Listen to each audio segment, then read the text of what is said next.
गो। तो टॉपिक हमारा रहेगा भाई आज का क्या, इलेक्ट्रिसिटी। इलेक्ट्रिसिटी को समझने से पहले अभी समझो इलेक्ट्रिसिटी होती क्या है। सबसे पहला टॉपिक ये आता है कि इलेक्ट्रिसिटी का मतलब क्या होता है। Electricity basically a form of energy. क्या होता है, अच्छा सबसे ना बढ़िया सोर्स ऑफ एनर्जी माना जाता है इलेक्ट्रिसिटी को। रीजन क्या होता है, बहुत सारे रीजंस में, बहुत सारे एस्पेक्ट्स में इलेक्ट्रिसिटी जो है सबसे बेस्ट सोर्स ऑफ एनर्जी माना जाता है। इसका रीजन क्या होता है कि पहला फ्लेक्सिबल बहुत है, आप किसी भी जगह से किसी जगह तक ट्रांसफर कर सकते हो उसको आराम से। आपके घर के हर रूम में वायरिंग होती है, इजीली हो जाती है, दीवारों के अंदर से प्रॉब्लम नहीं होती। दूसरा, पॉल्यूशन फ्री है, इसमें पॉल्यूशन बहुत कम होता है, ना के बराबर। नॉइज फ्री है, आवाज नहीं आती। करंट फ्लो कर रहा है, आवाज आ रही है कहीं से, आ रही है आवाज, नहीं आ रही। चौथा ऐश फ्री है, इको फ्रेंडली है, मतलब कि इस एनर्जी के सोर्स में कोई ऐश प्रोड्यूस नहीं होता। जैसे हीट प्रोड्यूस करते हैं तो उसमें क्या होता है कि कहीं ना कहीं कुछ हद तक एनवायरमेंटल हार्म होता है, लेकिन इसमें कुछ भी नहीं होता। आग जलाते हैं तो ऐश प्रोड्यूस होता है वहां पे, राख बनता है ना भाई, तो हीट प्रोड्यूस होती है वहां पे। लेकिन ये ऐसा सोर्स ऑफ एनर्जी है जो सबसे बेस्ट माना जाता है। रीजन इज दैट कि ये फ्लेक्सिबल है, ठीक है। सबसे पहले फ्लेक्सिबल इसलिए क्योंकि आसानी से यहाँ से वहां ट्रांसमिट कर सकते हैं, ट्रांसफर कर सकते हैं, पहला। दूसरा क्या होता है, दूसरा ये होता है कि इको फ्रेंडली है, पॉल्यूशन फ्री है। इको फ्रेंडली काफी हद तक आपने देखा होगा, बहुत सारे सोर्स ऑफ एनर्जी को हम इलेक्ट्रिसिटी में कन्वर्ट कर रहे हैं। कुछ भी हो, हर चीज को हम ये ट्राई कर रहे हैं कि इलेक्ट्रिसिटी की हेल्प से वो चीज ऑपरेट हो रही, लाइफ बन जाए। जैसे मान लो पहले ट्रेन चला करती थी किससे, हमारी कोयले चला करती थी, कोल से। अभी के टाइम पे जो हमारा ट्रेन रन करता है वो किससे करता है, इलेक्ट्रिसिटी से करता है ना। और पहले के टाइम में जैसे अब पेट्रोल डीजल से गाड़ियां चला करती थी, इलेक्ट्रिक कार्स आ गई हमारे पास, ठीक है। मतलब कि अच्छा पहले के टाइम में क्या होता था कि हम लोग चूल्हा जलाते थे। चूल्हा जो हमारा खाना बनता था घरों पे, वो किससे बनता था, लकड़ी से, किसी और चीज से, अभी गैस से। लेकिन इन सबको भी अब रिप्लेस किया जाता है किससे, इलेक्ट्रिक इंडक्शन से। हो रहा ना ऐसा, इंडक्शन से। तो ये सारी चीजें इसलिए जरूरी है क्योंकि इलेक्ट्रिसिटी की सबसे बेस्ट सोर्स ऑफ एनर्जी अब तक माना गया है, और इसीलिए हम हर चीज को कन्वर्ट कर रहे हैं इलेक्ट्रिसिटी के फॉर्म में। आई बात समझ में। सोडियम है, अब देखो मैं कॉन्फ़िगरेशन बताता हूँ। यहाँ पे सोडियम ले लो, आप चाहो तो यहाँ पे मैग्नीशियम ले लो। ये 11 नंबर पे आता है, ये 12 नंबर पे आता है। तो इसका कॉन्फ़िगरेशन क्या हो जाएगा, 2, 8 और 2 हो जाएगा। मैं यहाँ पे एग्जांपल लेता हूँ एल्यूमिनियम का।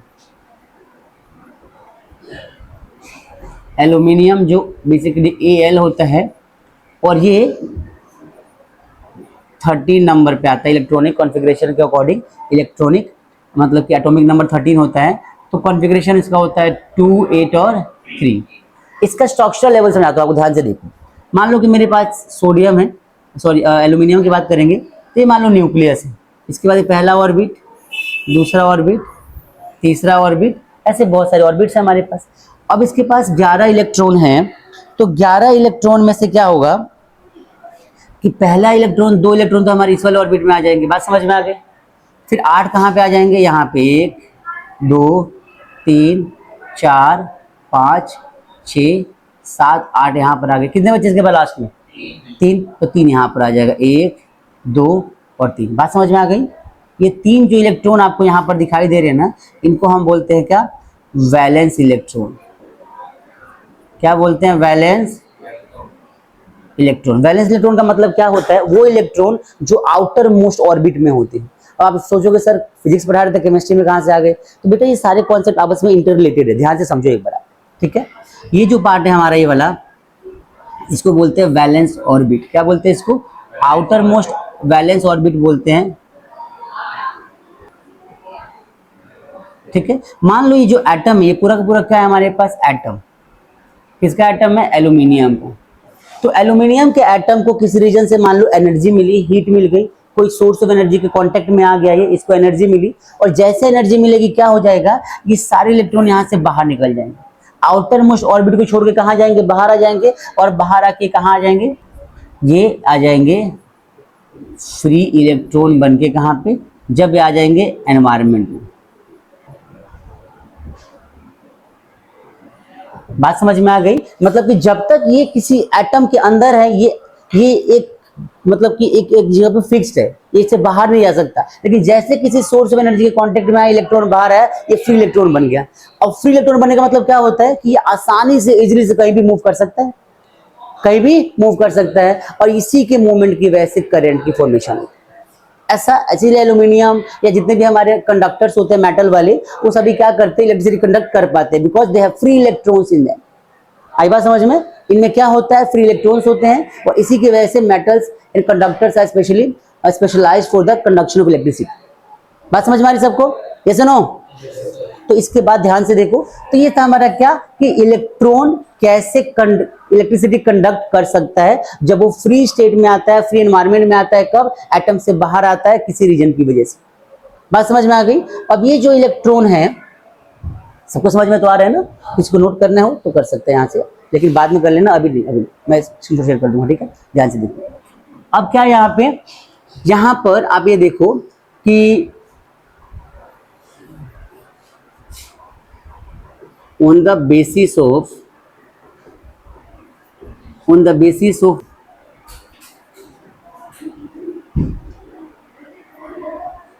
on the basis of conductivity,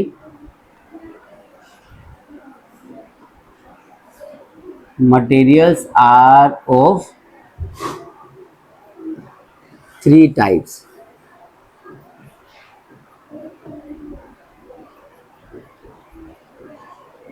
materials are of three type, ठीक है भाई। कंडक्टिविटी के बेसिस से मटेरियल्स को हमने तीन पार्ट में क्लासिफाई कर रखा है, कौन कौन सा भाई? एक तो होता है कंडक्टर, दूसरा क्या होते हैं, इंसुलेटर्स, और तीसरा क्या होता है, सेमीकंडक्टर।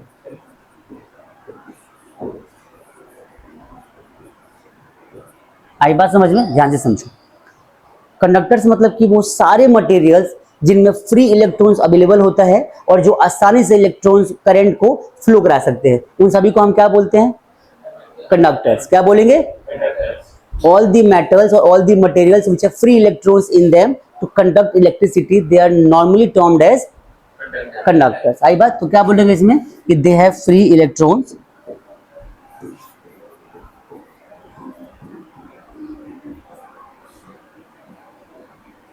आई बात समझ में, कंडक्ट इलेक्ट्रिसिटी। ये क्या होते हैं, इंसुलेटर्स, ये कंडक्ट नहीं करते क्योंकि फ्री इलेक्ट्रॉन्स में नहीं होता है, तो they do not conduct electricity.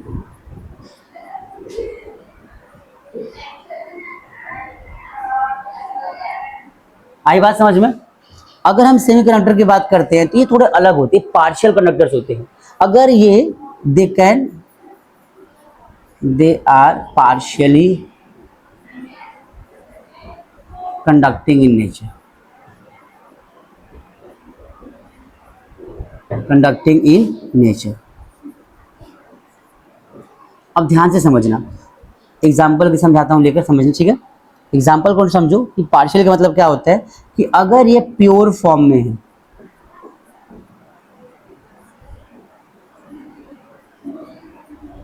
Pure semiconductor है या इम्प्योर है, ये भी मैटर करता है।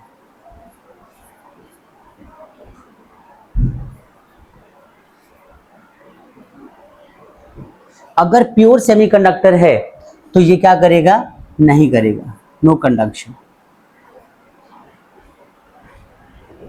लेकिन अगर ये इम्प्योर सेमीकंडक्टर है तो ये कंडक्शन करेगा। मतलब impure semiconductors are very good conductors, they can conduct electricity in them. आई बात समझ में?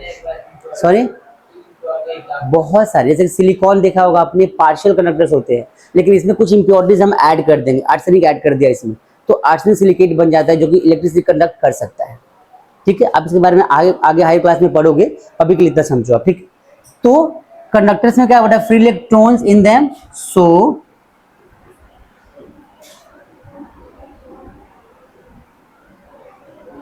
दे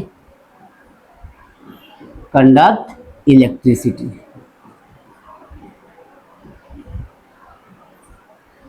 क्या यहां तक बात समझ में आ गई सबको? तो on the basis of conductivity, थोड़ा सा इसको अच्छे से लिख देते हैं, on the basis of conductivity materials are of three type. Example की बात कर लें, तो चलिए एग्जाम्पल की बात करते हैं कुछ। तो एग्जाम्पल में हम यहाँ लेते हैं, यहाँ ले लो कोई सा भी, एल्यूमिनियम ले लो आप, सबसे बेस्ट एग्जाम्पल है, कॉपर ले लो, जिंक ले लो, आयरन ले लो, एटसेट्रा। आई बात समझ में? इनकी बात की इंसुलेटर में तो क्या ले लो, बहुत सारे हैं, वुड ले लो, पेपर ले लो, और क्या, रबर, प्लास्टिक्स, एटसेट्रा। इसमें क्या ले लोगे, इसमें सिलिकॉन ले लो,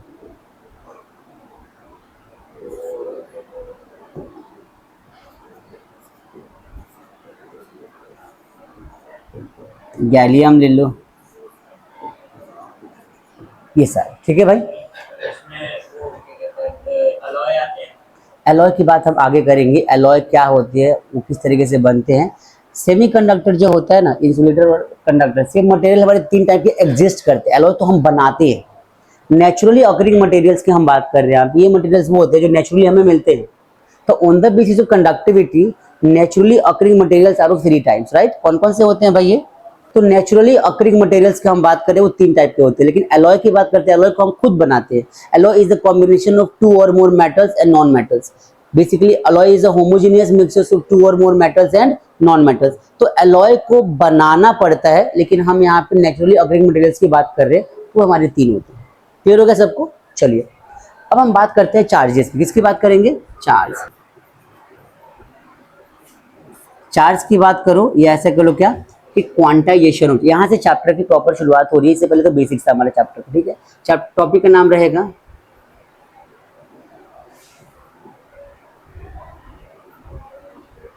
क्वांटाइजेशन ऑफ चार्ज। इसका मतलब क्या होता है, इसको क्यू से लिखते हैं हम, ठीक है। किसे लिखते हैं? क्यू से। मतलब क्या होता है कि चार्ज जो होता है, charge is basically intrinsic property of material, ठीक है। लेकिन इसको थोड़ा समझो, एक बार होल्ड करना। इसको पढ़ने से पहले ना आप एक बार पढ़ो चार्ज के बारे में। चार्ज थोड़ा सा हट के कुछ नया सिखाएगा आपको। चार्ज को भी हम क्यू से लिखते हैं, ठीक है। होता है क्या, ध्यान से देखो। अच्छा, आपने सुना होगा नेगेटिव चार्ज, पॉजिटिव चार्ज, सुना होगा आप लोगों ने।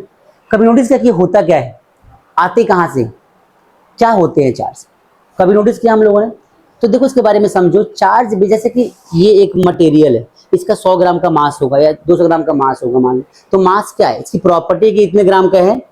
वैसे ही चार्जेस जो होते हैं वो इंट्रिंसिक प्रॉपर्टी होते हैं मैटर की। किसी भी मैटर के इंट्रिंसिक प्रॉपर्टी को हम बोलते हैं चार्ज। क्या बोलते हैं? चार्जेस क्या होते हैं? Charges are the intrinsic property of matter. It is defined as the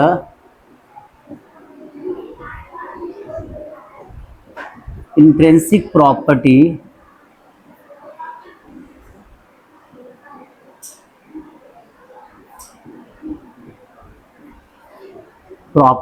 of a matter। किसी मैटर के इंट्रिंसिक प्रॉपर्टी को हम क्या बोलते हैं? चार्ज बोलते हैं। टाइप्स की बात करें तो टाइप्स हमारे कितने होते हैं चार्ज के?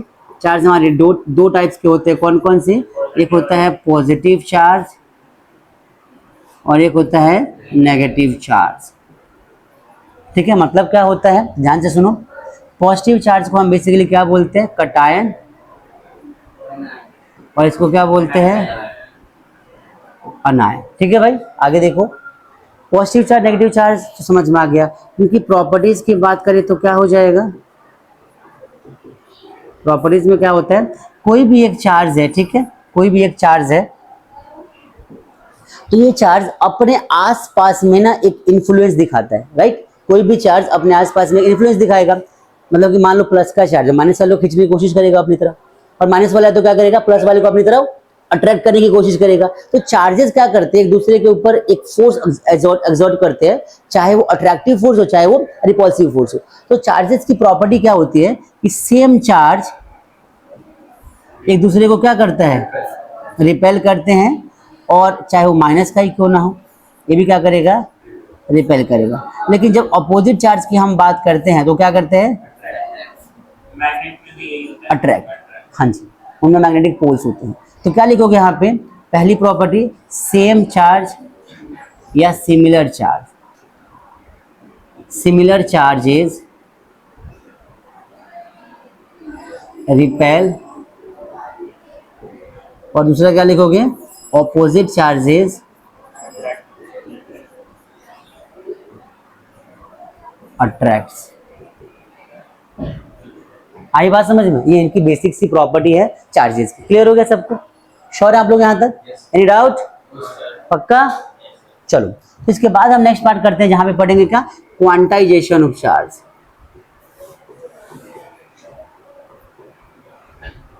क्वांटाइजेशन ऑफ चार्ज, इसका मतलब क्या होता है, चार्ज के क्वांटाइजेशन हम क्यू से लिखते हैं। ये बताता है कि चार्ज किससे बना होता है। क्वांटाइजेशन ऑफ चार्ज को आप ऐसे समझ सकते हैं, क्वांटाइजेशन ऑफ चार्ज को आप ऐसा भी समझ सकते हैं कि फॉर्मेशन ऑफ चार्ज की बात हो रही है। किसकी बात हो रही है? Formation of charges. मतलब क्या हो जाएगा कि आप समझने के लिए लिख लो क्या, कि फॉर्मेशन ऑफ चार्जेस, मतलब कि Q is equal to n, एक फॉर्मूला होता है। Q is equal to n क्या होता है? फॉर्मूला होता है। अब यहाँ पर n क्या है, तो n are the number of electrons, E क्या होता है, फंडामेंटल चार्ज।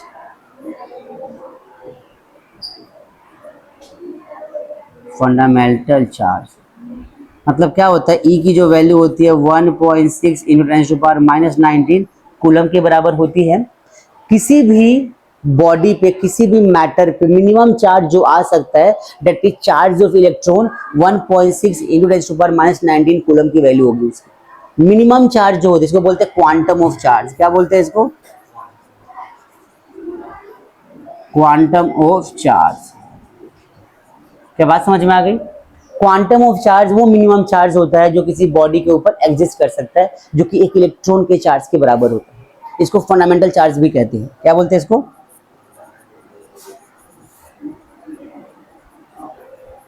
Fundamental charge. आई बात समझ में? अब ध्यान से देखो, चार्जेस की बात करते हैं तो इसके बारे में कुछ बेसिक पॉइंट्स है क्या, कि जो हमारा n है ये कभी फ्रैक्शन में नहीं होना चाहिए। फ्रैक्शन में नहीं होना चाहिए। नंबर ऑफ इलेक्ट्रॉन कभी फ्रैक्शन में नहीं हो सकते। एक इलेक्ट्रॉन, दो इलेक्ट्रॉन, चार इलेक्ट्रॉन मिलकर चार्जेस को बनाएंगे। चार्ज कभी फ्रैक्शन में नहीं होता है। मान के चलो मैं बोलूं क्या, कि n is equal to 2, find the charge.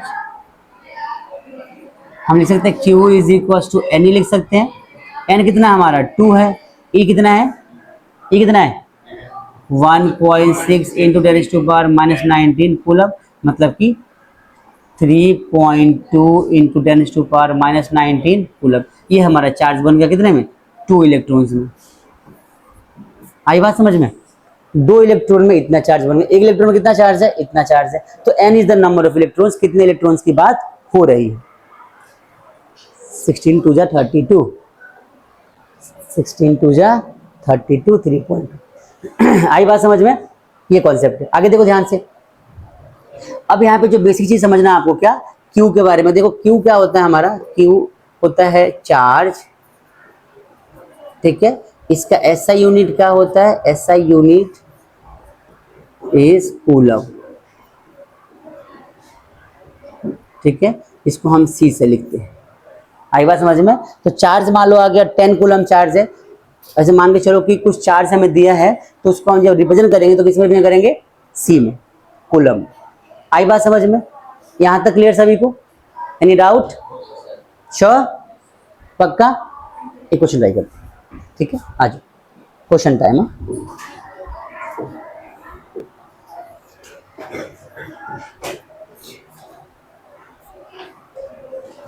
Question है,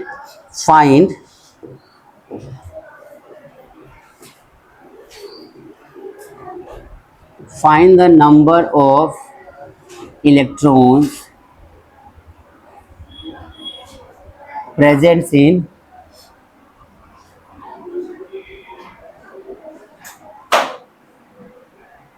1 coulomb of चार्ज। ठीक है भाई, ये क्वेश्चन है। कई बार एग्जाम में क्वेश्चन आता है ये वाला। सेम क्वेश्चन आपके एनसीईआरटी में भी है। एनसीईआरटी में क्या लिखा है क्वेश्चन, ध्यान से देखो। एनसीईआरटी का स्टेटमेंट अलग है। क्या बोला है कि हाउ मेनी इलेक्ट्रॉन्स will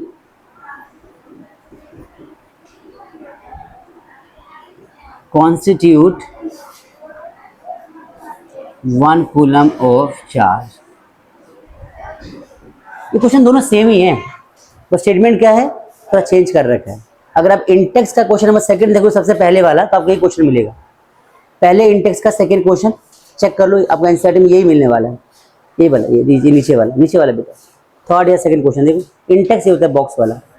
हाँ, फर्स्ट सेकंड थर्ड में से लास्ट में थर्ड क्वेश्चन होगा। हमें बोला find the number of electrons. Number of electron की बात करें मतलब क्या फाइंड करना है, एन फाइंड करना है।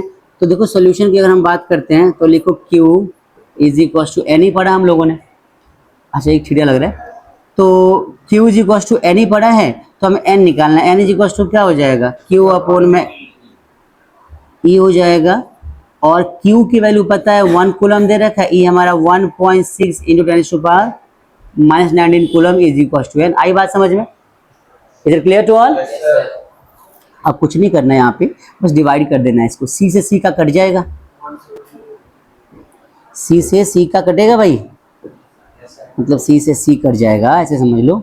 ठीक है, अब क्या बच्चा, एन फाइंड करना है। ध्यान से देखो, तो मैं यहाँ से डेसिमल को हटा रहा हूँ, ऊपर लगा रहा हूँ 10, लिख सकता हूँ क्या 16, और नीचे 10 की पावर 19 है, माइनस में ऊपर ले जाऊंगा तो क्या हो जाएगा, 10 की पावर प्लस की पावर हो जाएगी, इज इक्वल टू एन। आई बात समझ में? आगे देखो, यहाँ सॉल्व करते हैं इसको।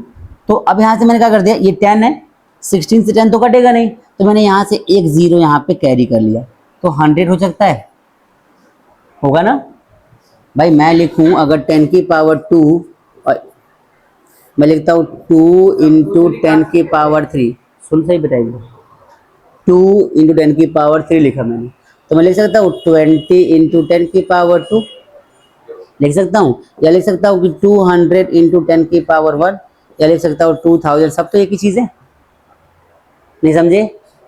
फिर से बताऊँ, मतलब कि यहाँ पे आप ध्यान से देखो, अगर तो आप यहाँ पे 200 भी लिख सकते हो और 10 की पावर 1 लिख दो, यहाँ की जीरो को यहाँ पावर में कन्वर्ट कर दो, या यहाँ के पावर को जीरो में कन्वर्ट कर दो, बात तो एक ही है। मैं लिखूँ 3 इंटू, मैं लिखूँ 3000, अब मैं लिखना चाहता हूँ 3 इंटू 10 की पावर 3, बात तो एक ही है। कुछ अलग किया क्या हमने? इतना डर क्यों रहे हो मैथ से? हाँ, मैथ्स में डर तो है ना अरविंद सर? आई बात समझ में? आगे बढ़ते हैं, ध्यान से देखो, क्लियर होगा सबको? तो 100 इज इक्वल टू क्या हो जाएगा, 100 और अपॉन में क्या हो जाएगा 16 इंटू 10 की पावर क्या कर सकते हैं हम 18 कर देंगे इस बार, इज इक्वल टू एन, तो वही रहेगा हमारा। अब डिवाइड कर दो, 16 को डिवाइड करोगे तो कुछ बचे पहले काटेंगे, है ना, उसके बाद फिर डिवाइड करने की कोशिश करेंगे बेटा, तब भी आंसर सेम ही आएगा। काट लो, मैं काट के सिखा देता हूँ। यहाँ पे ले लो 50 आ जाएगा, अपॉन में आप 8 ले आओगे, इंटू में 10 की power 18 is equal to n. Best try करो कि आप एक बार में वैसे ही काट दो 16 से, बट टेबल आनी चाहिए आपको। क्या बोल, हमें आता नहीं टेबल, बचपन में पढ़ा था भूल गए।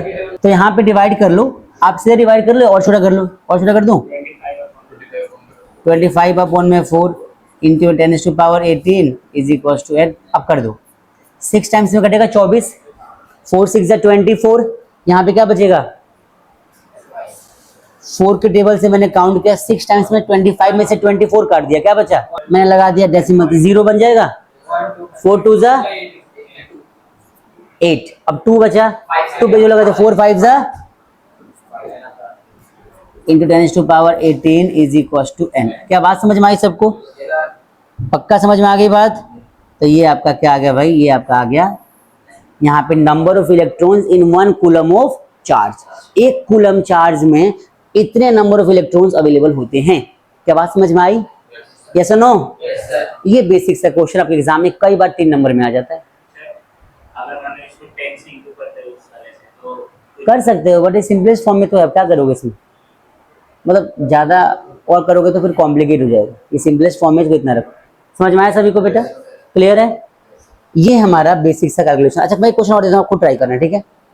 अब खुद करना है, ठीक है? सेम क्वेश्चन होगा, कर लोगे? यस और नो? लिखो sir.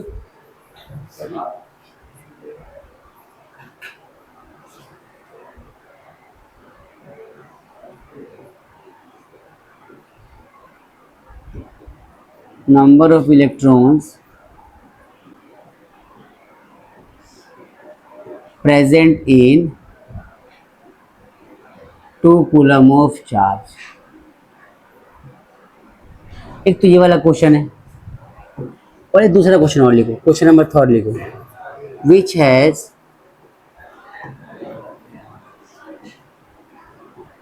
more charge, which has more charge।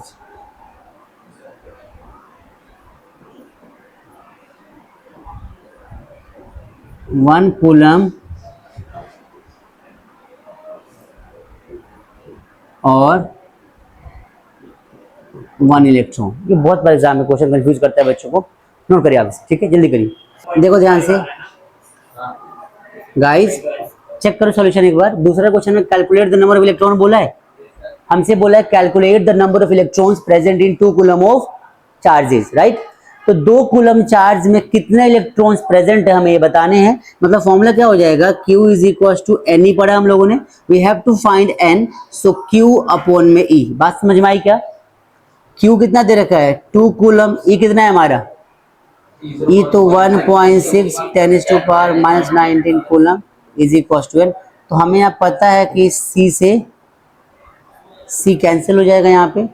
अब क्या करेंगे, तो हम लिखेंगे 2 अपॉन में 1.6 इंटू 10⁻19 माइनस क्या है, ऊपर जाके क्या हो जाएगा प्लस का। अब इसमें सॉल्व कर दो, इसको यहाँ से हटा के ऊपर 0 लगा दो, 20 अपॉन में 16 into 10⁻19 is equal to n. यहाँ पे आप चाहो तो काट सकते हो, 10 अपॉन में कितना आ जाएगा 8, और यहाँ से एक 0 यहाँ पे लगा दो, 100 इंटू में 10 की पावर क्या हो जाएगा 18 इज इक्वल। बात समझ में आई क्या किया, यहाँ से एक 0 यहाँ पे ले आया, इसको इससे काट भी दिया। अब क्या बचा हमारे पास, अब बचा 100 और अपॉन में बचा 8 इज इक्वल टू इंटू में 10⁻18 इज इक्वल टू एन। इसको इस बार काट 25/2 आ जाएगा। बात समझ में आ रही है क्या, into 10⁻18 is equal to n. बात समझ में आ रही है। 25 का हाफ कितना होता है 12.5, 12.5 10⁻18 इज इक्वल टू एन। क्या बात समझ में आई सबको, इतने इलेक्ट्रॉन्स हमारे होंगे। Solution, which has more charge 1 coulomb और ऑफ 1 इलेक्ट्रॉन। देखो 1 इलेक्ट्रॉन की चार्ज कितनी होती है 1.6 इंटू -19, और 1 कूलम में कितने इलेक्ट्रॉन होते हैं, 1 कूलम में कितने इलेक्ट्रॉन होते हैं 1 कूलम में 6.25 इंटू 10⁻18, मतलब 10 की पावर 18 इतने इलेक्ट्रॉन्स होते हैं। और यहाँ पे 1 इलेक्ट्रॉन की बात करी गई है, तो ज्यादा चार्ज कौन सा हुआ, नहीं समझे। देखो 1 इलेक्ट्रॉन, अच्छा मैं बोलूं तुमसे 1 रुपए और 10,000 में बड़ा कौन सा है, कैसे पता लगाया, देखते हो हर दिन, समझते हो, इसीलिए सेम ही तो है। यहाँ पे 1 इलेक्ट्रॉन है, यहाँ पे एक, अच्छा से बोलो, मैं बोलूं कि 1 रुपया और 1 लाख में कितने रुपए होंगे, कौन बड़ा होगा 1 लाख है ना। वैसे ही तो है कि 1 कूलम चार्ज में कितने इलेक्ट्रॉन्स होंगे, पहले ये बता दूं। तो 1 कूलम चार्ज में कितने इलेक्ट्रॉन्स होंगे हमारे 1.6.25, अरे था ना हमने किया था यहाँ पे, देखो ध्यान से, इससे आगे था ना, यहाँ देखो ये था ना हमारा, 1 कूलम चार्ज में इतने इलेक्ट्रॉन्स होते हैं 10 की पावर 18 और साथ में 6.25 इलेक्ट्रॉन्स, आई बात समझ में। और वहां पे 1 इलेक्ट्रॉन की बात करी तो बड़ा कौन हुआ 1 कूलम हुआ ना। ये तुम्हारा सॉल्यूशन समझ में आया सबको, पक्का ना, अरे आ रहा समझ में, चलो भाई मुबारक हो, आप समझ गए।